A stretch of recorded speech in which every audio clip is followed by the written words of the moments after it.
வாழ்க வையகம், வாழ்க வையகம், வாழ்க வளமுடன். குரு வாழ்க, குருவே துணை.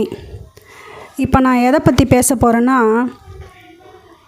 சில பெற்றோர்கள் என்ன செய்கிறாங்கன்னா, பிள்ளைங்க வளர்க்குறதில் அவங்கள அறியாமலேயே நிறைய தவறுகள் செஞ்சிடுறாங்க. இதுக்கு முன்னாடி கூட நான் நல்ல குழந்தை பிறக்கிறதுக்கு என்ன செய்யணும்னு நான் ஒரு வீடியோ போட்டிருக்கேன். பார்க்காதவங்க அதை போய் பாருங்கள். இப்போ குழந்தை பிறந்துருச்சா, சின்ன குழந்தைக்கு நாம் கண்ணாடி மாதிரி, நாம் என்ன பேசுகிறோமோ அது மாதிரி தான் அந்த குழந்தையும் பேசும். நாம் எப்படி நடந்துக்கிறோமோ அப்படி தான் அந்த குழந்தையும் நடந்துக்கும். எல்லா குழந்தைக்குமே அவங்க அப்பா அம்மா தான் முதல் ஆசான். அதனால் சின்ன குழந்தைக்கு என்ன தெரியும்னு அதுக்கு முன்னாடியே சண்டை போடுறது, அநாகரிகமான வார்த்தைகள் பேசுகிறது, சில பேர் மனைவியை அடிக்க கூட செய்வாங்க. இதெல்லாம் குழந்தைங்க முன்னாடி பெற்றவங்க செய்தால், ஓ இதுதான் வாழ்க்கை போல் இருக்குது, இப்படித்தான் வாழணும் போல் இருக்குதுன்னு அந்த சின்ன மனசில் ஆழமாக பதிஞ்சிடும். இன்றைக்கி சமூகத்தில் நிறைய சின்ன சின்ன பசங்க இதனால தான் நிறைய தப்பு செய்கிறாங்க. அது அப்படியே கொஞ்சம் கொஞ்சமாக வளர்ந்து கடைசியில் பொய் சொல்கிறது, திருடுறது, தப்பான போதை பழக்கத்துக்கு அடிமையாகிறதுன்னு, அதுக்கும் மேலே போய் பொண்ணுங்கிட்ட தப்பாக நடந்துக்கிறதுன்னு ஒரு கட்டத்தில் அவங்க வாழ்க்கையே வீணாக போயிடுறது. இதுக்கு வேறு எங்கே இருக்கிறதுனா பெற்றவங்க கிட்ட தான் இருக்குது. பிறகும்போதே எந்த குழந்தையும் இதெல்லாம் கற்றுக்கிட்டு வர்றது கிடையாது. அந்த குழந்தை எந்த சூழ்நிலையில் வளருதோ அதை பொறுத்து தான் அந்த குழந்தையோட வாழ்க்கையும் அமையும். இன்னொன்று, பெற்றவங்களோட குணம் அதுவும் ஒரு காரணம். நீங்கள் பணக்காரரோ இல்லை மிடில் கிளாஸோ இல்லை ஏழையோ எப்படி இருந்தாலும் சரி, பணத்தை விட குணந்தாங்க ரொம்ப முக்கியம். ஒரு பாட்டு கூட இருக்குது, பணம் என்னடா பணம் பணம், குணம் தானடா நிரந்தரம்னு. உங்கள் குழந்தைக்கு அன்பை காட்டி வளருங்க, அதிகாரத்தை காட்டி வளர்க்காதீங்க. அது மட்டும் இல்லை, நிறைய பெற்றவங்க ஒரு பெரிய தப்பு பண்ணுறாங்க.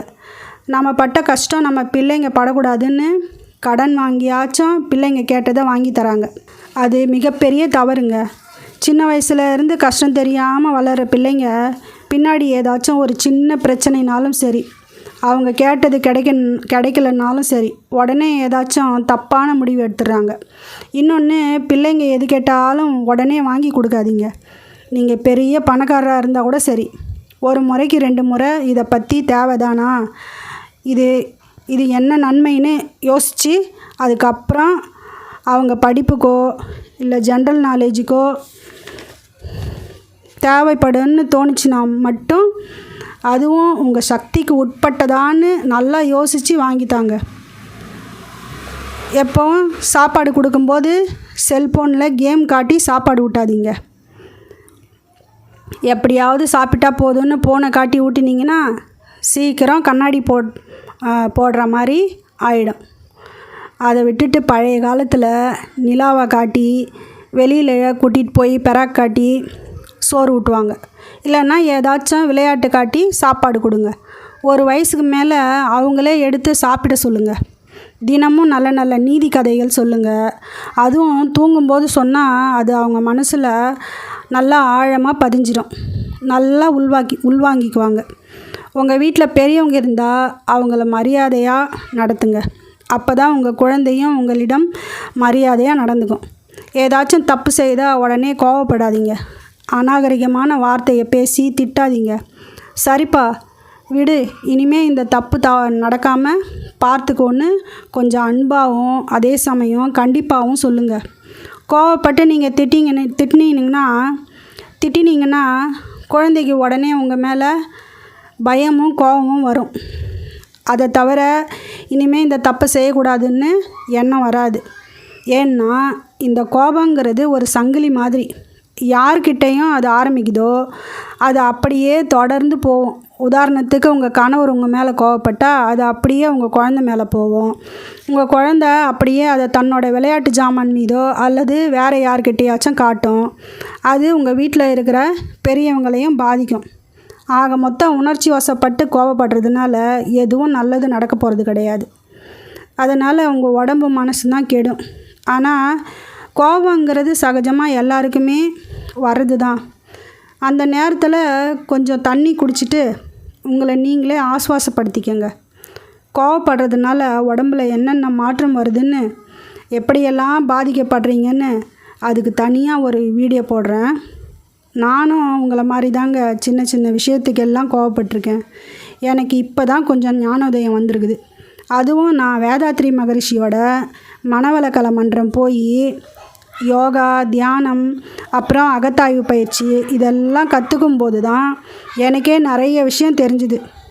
எனக்கு தெரிஞ்ச விஷயத்தையெல்லாம் உங்களோட பகிர்ந்துக்கணும், நீங்களும் அந்த இன்பத்தை அடையணுன்னு தான் நான் ஆசைப்படுறேன். தினமும் அப்பா அம்மா குழந்தைகளோட கொஞ்சம் நேரம் விளையாடுங்க. விளையாடும்போது கூட கொஞ்சம் குழந்தைங்களுக்கு புத்திசாலித்தனமான விளையாட்டாக பார்த்து சொல்லி கொடுங்க. அந்த விளையாட்டை இப்படி விளையாடினா இது நல்லது, அது அப்படி விளையாடினா இது சரி கிடையாதுன்னு சொல்லிக்கிட்டே நீங்கள் விளையாடினீங்கன்னா குழந்தைங்க விளையாடின மாதிரியும் இருக்கும், தினம் தினம் புது புது விஷயத்தை கற்றுக்கிட்ட மாதிரியும் இருக்கும். ஸ்கூல் போகிற வயசு வந்ததும் அவங்களோட சின்ன சின்ன விஷயத்த, சின்ன சின்ன வேலையை அவங்களே செய்யட்டும்னு விடுங்க. நீங்களே எல்லாத்தையும் செஞ்சு பிள்ளைங்கள சோம்பேறியாக ஆக்கிடாதீங்க.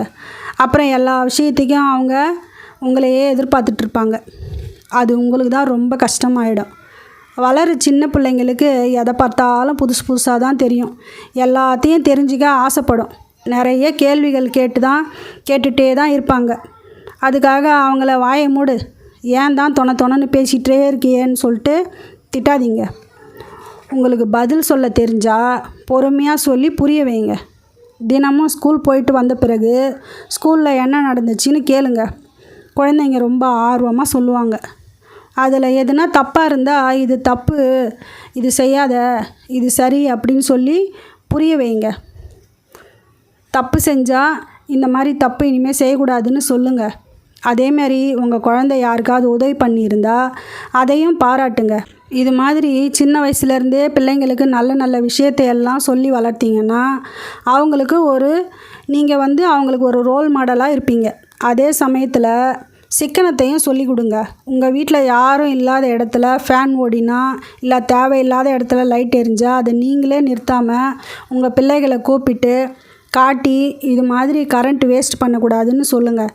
சாப்பிடும்போது சாப்பாடு கீழே சிந்தாமலும் சாப்பிடணுன்னு சொல்லி கொடுங்க.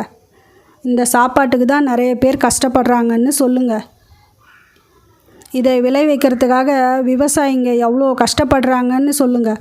அப்போ தான் உங்கள் பிள்ளைங்களும் நாளைக்கு ஒரு பொறுப்பான, எல்லா விஷயத்துலேயும் நல்ல மனுஷனாக இருப்பாங்க. நாளைக்கு உங்கள் பிள்ளைங்களும் நல்ல ஒரு பொறுப்பான மனிதனாக இருப்பாங்க. நான் சொன்னது கொஞ்சம்தான். இதே போல் உங்களுக்கும் நிறைய விஷயம் தெரிஞ்சிருக்கும். ஒரு நல்ல பிள்ளை உங்கள் வீட்டுக்கும் இந்த நாட்டுக்கும் கொடுப்பது ஒரு பெற்றோர்களின் கடமை தானே. அதனால் நான் சொன்ன விஷயத்தை எல்லாம் மனசில் நல்லா பதிய வச்சுக்கிட்டு, நீங்களும் உங்கள் அன்பு குடும்பமும் எல்லாத்தையும் நல்லா புரிஞ்சு பசங்களுக்கு நல்ல பழக்கத்தெல்லாம் சொல்லி கொடுத்து நல்லா வளருங்க, சந்தோஷமாக இருங்க, நல்ல ஆரோக்கியத்துடனும் நீண்ட ஆயுளுடனும் இருக்கணும்னு நான் வாழ்த்துறேன். வாழ்க வளமுடன், வாழ்க வளமுடன், வாழ்க வளமுடன்.